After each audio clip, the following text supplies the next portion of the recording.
the next thing we're going to talk about is Diego.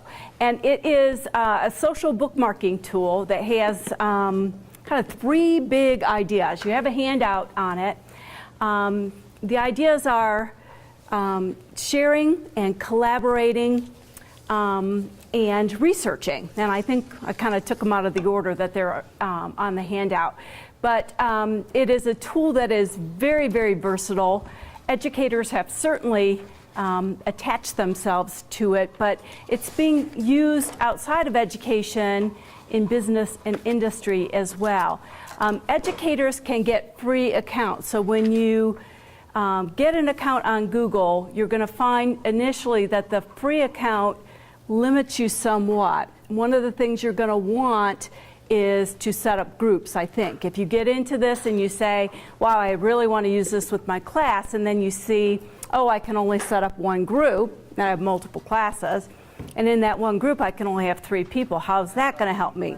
Well, but then you look a little bit further and you see, oh, but there's a special account for educators that allows me to really set up classes. So educators get a special pass on this, allowing them, without any money exchanging hands, to set up multiple groups and have lots of users. So it's really more and more being something I think that we can embrace.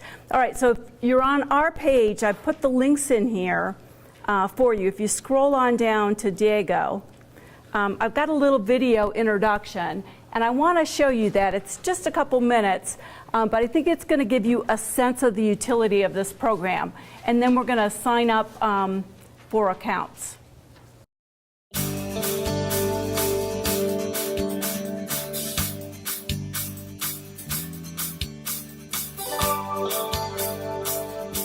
What you need to do, how many of you have Diego accounts already? Anybody? Okay. Did anybody do the add-on, the extension? Last time I showed you that was an extension, okay, but you may or may not have put it in there. Okay, so to fully use it, you actually need both. The first thing you're going to want to do is follow the link that says create the account. Okay, so if you click on create a Diego account, it's that site, the digital teaching site. And you will not see the teacher account here yet. It's going to pop up after you've already signed up. And what they do is they make you apply for it, so you don't get it right away.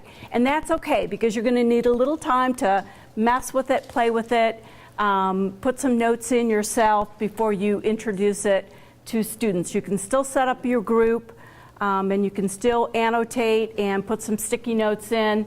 And then when you go to set up a second group, it's going to invite you if you're an educator. Okay, and I'll show you what that looks like. Okay, so you're going to click on free, and you want to use your school account because it's through your school account or your school email account that you're going to be recognizable to Diego as an educator. So any username? You can do any username, but you want to use your email as your school email.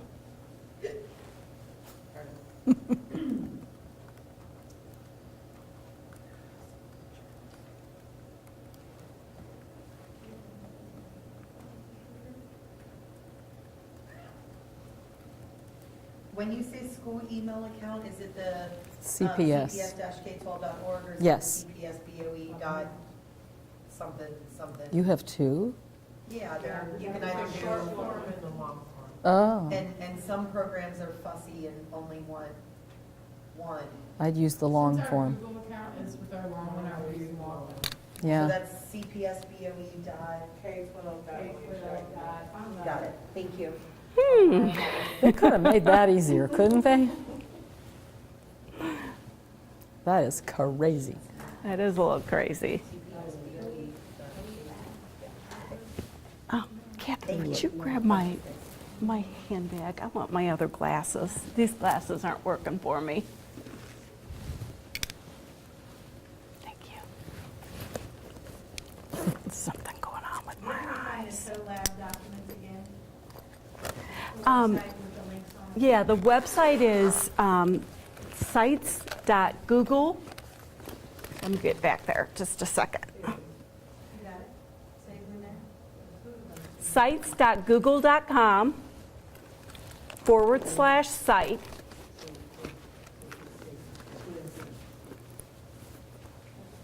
And then it's digital age teaching.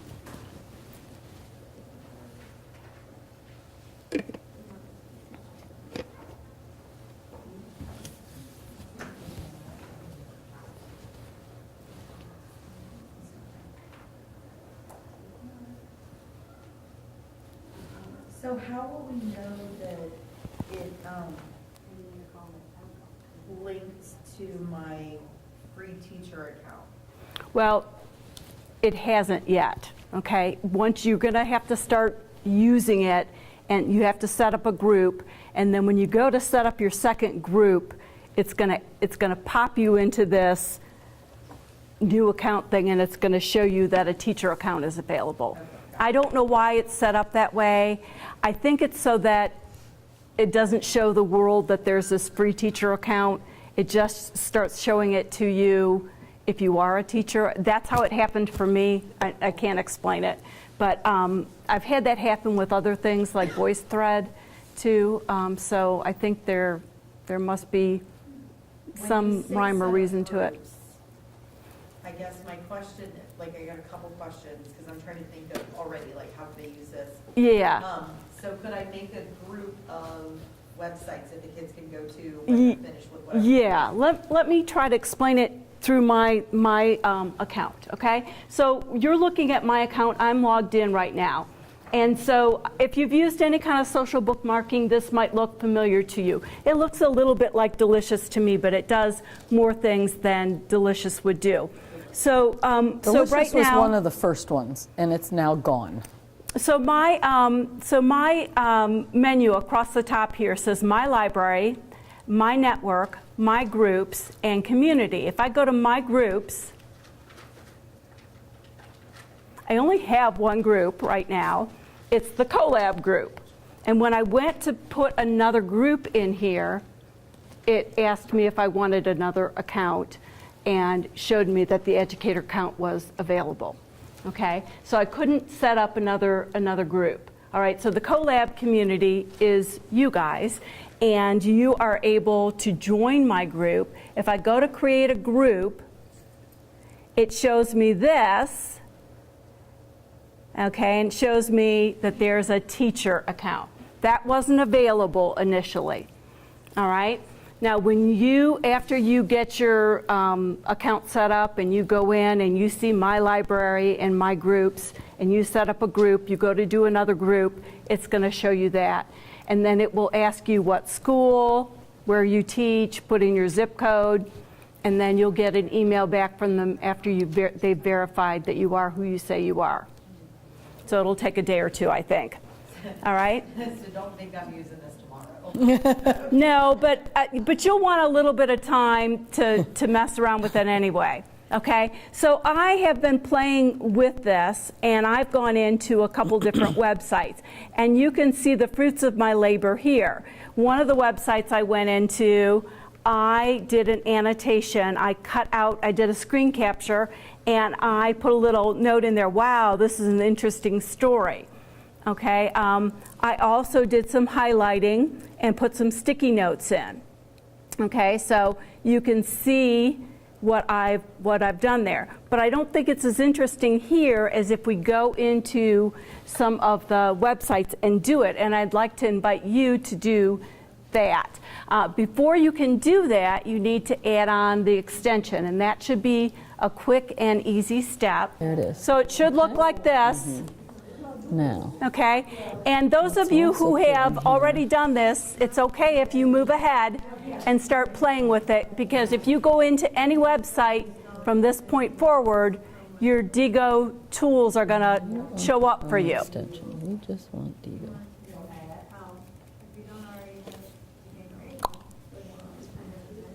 Okay, and we're going to click on sign up here. And we're going to click on the free one. And here we go again. Okay. Boom, there it is. Awesome. Sometimes it needs Great. a little break, so Great. Got it, it just, we appease it. Didn't catch. Okay, so once you have your account, if you go down to number 4, the research activity links, we kind of tried to pull a theme together for you today around innovation and invention. All right, so in our next activity, which is a timeline activity, we're going to look at some text around inventions. And so we're taking you to some websites around inventors and inventions, and we thought we could play with the Diego tools on those websites. So if you go to that first website, Famous Inventions A to Z, and then you can decide where where your interest lies. Certainly, you land in the P's right away, but here's your menu, so you can certainly start with the A's. Did you get? I can't get into my. Or go any place in there Go into it. It says and let your curiosity take you. it says that I can't get into it. Are you on the Apple Computers is one of the inventions that's on our timeline activity. Yeah, you are. Okay, I was just making sure of that because that's one of the big. Oh, I don't buckets. believe that. I can't believe I fell for that. No, it won't be an app. It'll be an extension. It's not an app. Okay, it's an extension. aspirin. I'm going to check that So one out. Activate your account, I'm just trying to get. but you my can't email. get All right, into the email. so when you're in a website Open a and you new- want to get Digo to work, you find that you've got your extension right next to your address bar, I see and what you you're click trying on to do. it, Go to apps. and your see if Digo Gmail tools is should one come of them. up. You get Yeah. your menu, and you've got lots of things that you can do. Annotate is one of those things. And if you click on annotate, you get another little tool menu. So you've got your highlighter. You can go in and highlight Access text Email when you're on the Mayerson. that you want to capture. That becomes part of your Well, social bookmark. put in your You've got email, sticky your notes that you can CPS play with. email. And here's where And the the password. groups are really going to be Is exciting, that it? because Okay. you notice that the Sign it. default Put is your password private on your sticky note. But if you go to the right, and until you have a group set up, this won't matter, but you can click here and change it to groups, and then you can use the drop down, and you can see here my Colab community is one of my groups. And so I can share this sticky note then with the Colab community. So that's where this starts to become interesting. So the sticky notes should stay with the document after you leave, okay? But they stay in your account. You do. Okay? So if you've shared them, they're going to go back That's it. into that shared space. so I have Belfour, and I share my sticky note with Belfour. Belfour all sees it. Can they edit my sticky note to annotate, or comment on the annotation, or would they have to add yet another sticky note? They would I think they'd have to another- add yet another sticky note. I wonder if maybe you could use Padlet instead. Padlet's another tool we're going to look at today, which has sticky notes. I wonder if that might be a better tool for this. Because So I want to do the digital lesson, I just felt a little overwhelmed. you want to with do it in a maybe way some that's going to make annotations. more And sense. how's it going to work for them? So, Right. Yeah. Let's look at Taglet as Padlet as maybe a better solution for what you're trying to do than this is for that. I think this was maybe not designed for what you're wanting to use it for. Okay, Yeah. thank you then. Don't look now, but it's doing its thing. I know, and if we can't log in, I'm not sure what we're going to do here. So you, That's what I'm worried about, so Kathy, you had is, highlighted the text and you added a sticky note to it. Mm-hmm. How do I know that there's a sticky note attached to that highlighted text? Like, does a little. It will show that up. was yeah, what I there, haven't been able to yeah, do and it right went here. away before you could see it. When you close the sticky note, there's a little icon next to it that looks like a tiny piece of paper. And you can change the color of your sticky note, so you can have, if you wanted to color code your sticky notes. So for research, for instance, maybe students have 5 topics in a paper that they're, subtopics in a paper, and so they're color, exactly, they're color coding, and they're going to use pink, blue, yellow, green sticky notes to cover the different topics. They can do that. But another idea that I wanted to kind of share with you, I know some of you are using digital text right now. Anyone using Pearson text? One of the things I can do with my Pearson text is I can put sticky notes in that text and share those out to my students. And that's a feature that I find very appealing, because a lot of times the things that I think are important that are going to show up on my final exam are not necessarily the things that students are reading for. And so I think it's only fair to call their attention to those aspects of the text that I think are important. And so sticky noting those things, I think, is a real service to them. And then, of course, they can put their own notes in it as well.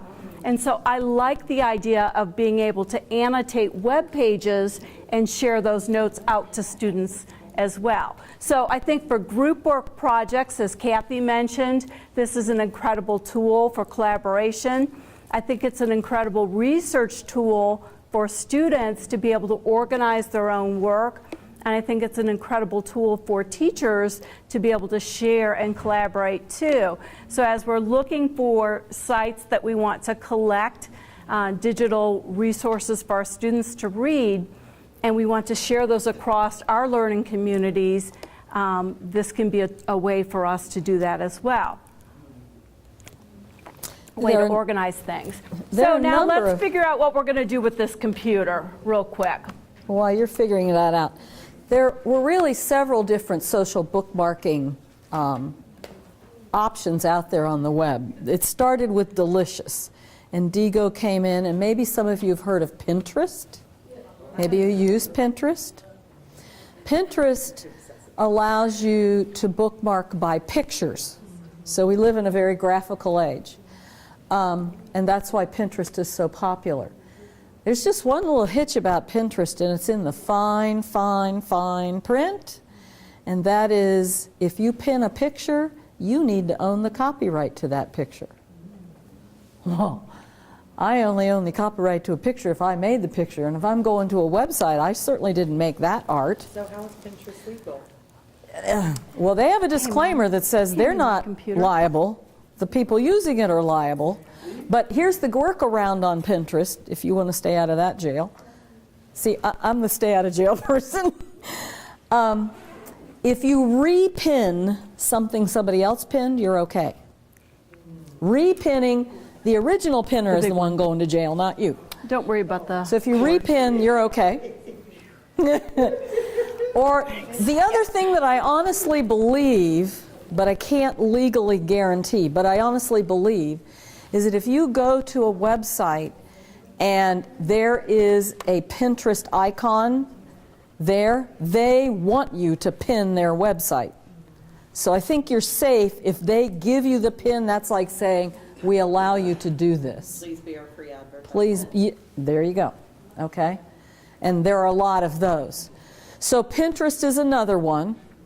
But Pinterest pins by pictures. You can't put sticky notes on. You can't highlight things. You can put a little text under what you pin. Wow, this is a great recipe. I want to do it again, or whatever it is. The other one that I like, in addition to this, is Symbaloo. And I hope to be able to show you Symbaloo before the night's over. But if we run out of time, I'll get it next time.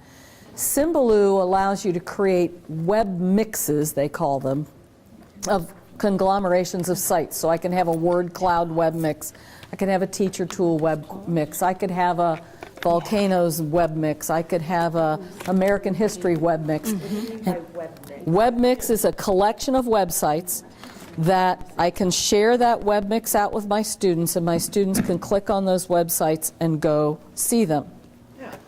Now, that's all well and good, but if that website's this long, and you've got some squirrely kids that aren't going to read that much, that's why Digo is so awesome, because you can highlight it, you can say, go to the highlight, read the Yeah. sticky note, da-da-da-da.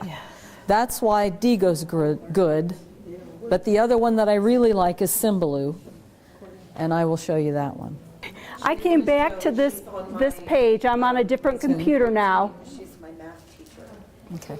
And when I came back to this page, my highlights are there. As soon as I activate my Digo extension, my highlights are back. So I think that was a question just as my computer, the Mayerson computer, was going down.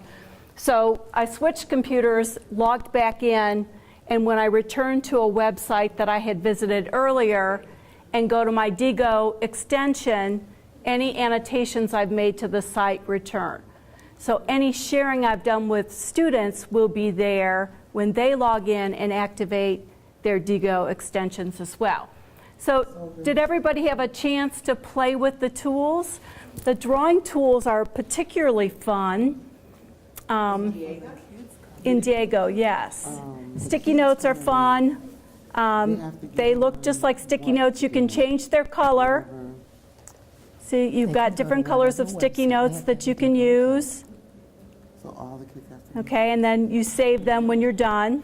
I'm going to cancel there.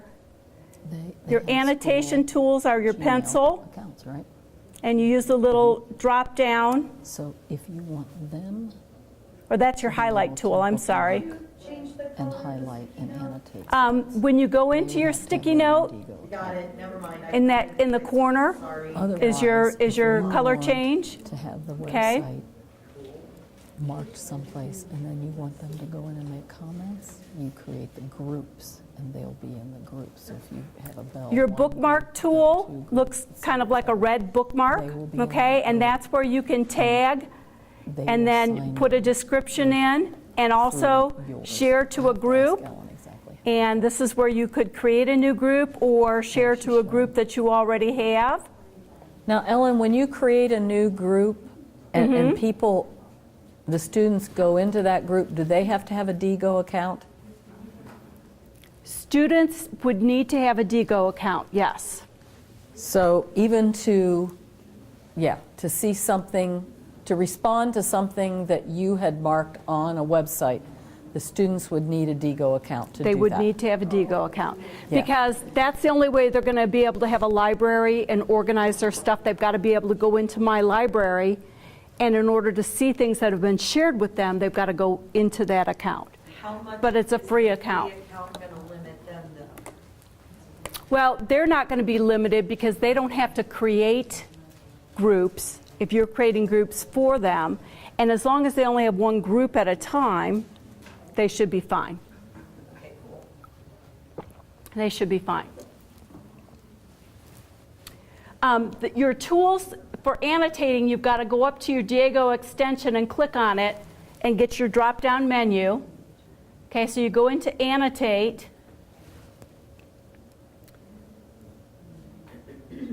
I'm sorry, I think I clicked on the wrong thing here. How do I get to the, I got bookmark again. If you click on Annotate wasn't what I wanted. Screenshot, I'm sorry, is what I wanted. Okay, so screenshot is kind of cool. You can grab, let's say I want this picture along with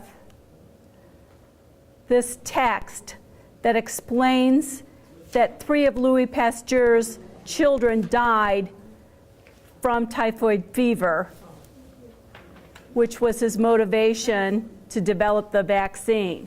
So I can capture that, and that whole picture is going to go into my library, and then I can annotate it with text. Okay. You still have that page, right? No, I closed Okay, and I can put arrows in there. everything. I'm just done. The arrow. I was closing one tab, you closed all my tabs. I get it. I can circle things. Strive to save people. Okay, and then when I'm done, I click on the little old-fashioned diskette. I can tag it as a standalone item, or I can attach it to that page's URL, which I've already bookmarked. And then if I go back to my Digo account, which I thought I had open, but maybe I don't. Yeah, I do. Okay, I should be able to go into my library.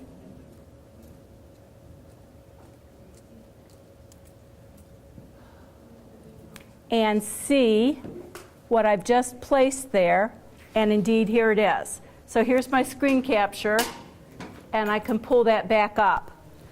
Okay, so you can see it's a pretty clever tool, and then I have anywhere access to that. So I can be at the library, at school, go home, work on my project. Okay. Don't judge me. How did you do the arrows in the circle? I blinked, I don't, like, No, I was playing with the highlighter and then I looked up and you were Yeah. making circles with arrows and I still can't figure out. I was how up to here do it. having fun and you were back there working. She took a Let me show you screenshot. that real quick, okay? Let me get out of here and go back to the website. So I'm going back to my web page. I went up here to my Digo extension. Okay, click on that. And then I went down to screenshot. Okay? You're circling and arrowing the screenshot, not the It- actual webpage. Right, but yes, so I grabbed a piece of the web page, so I'm going to just do it again. I grabbed a piece of the web page, and then my little tools came up, okay? And so then I took those tools, and now I can, and you can pick colors, whatever colors you want, and you can start messing around with, and then when you're done, I'll cancel instead of, but you can save it then, and it becomes part of your library. So the only way to like highlight stuff for my kids would be to use the sticky notes and the highlighters on the actual website, unless I make a collection of snapshots for them and just take the website out of the picture. Does that make sense?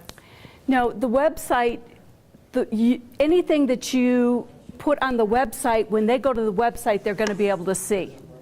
But I can't put the little cute boxes on the website. I don't think No. That's what. Those are going to go, right. So I'll have to highlight and use the sticky notes on the actual Yes, website. that would be And those correct. will stay because they're in my library. Yes, yes, Okay, sorry, yes. got it. No, All right. and the videos, there are some other videos in there too that will show you all those things. And I think, like so many things, this is a kind of tool that you've just got to mess around with to get more and more comfortable with it. And you'll think of some possibilities. But being a nice, if you're doing any kind of research this spring with your students, be a nice tool to introduce them to.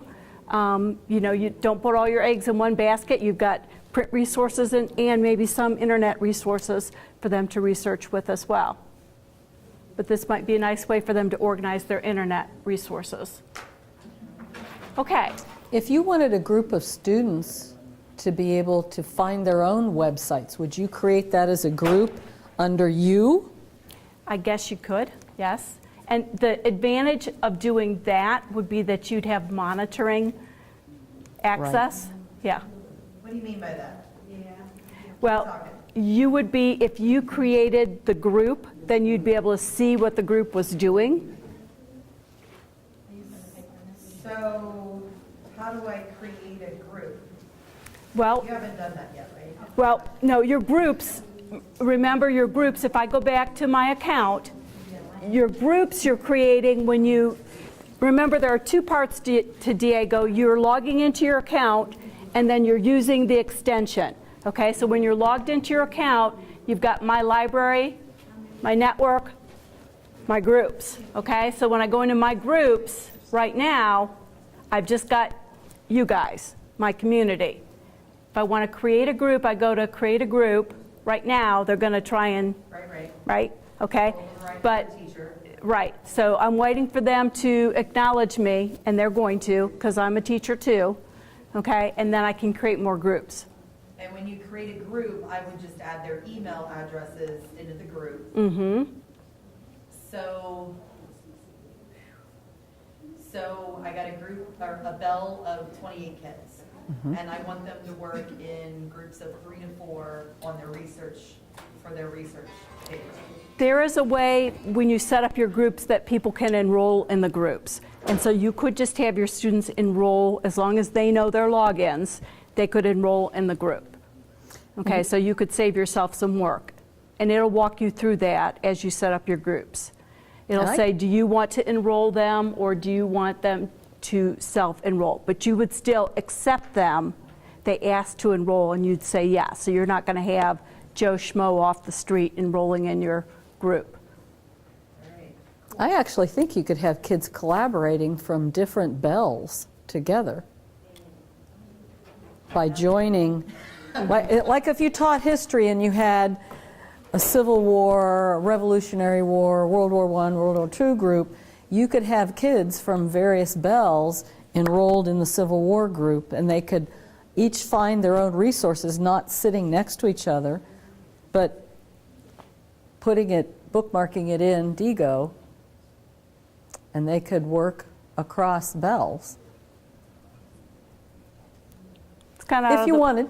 out of the box. Yep. Yeah, if you wanted another option.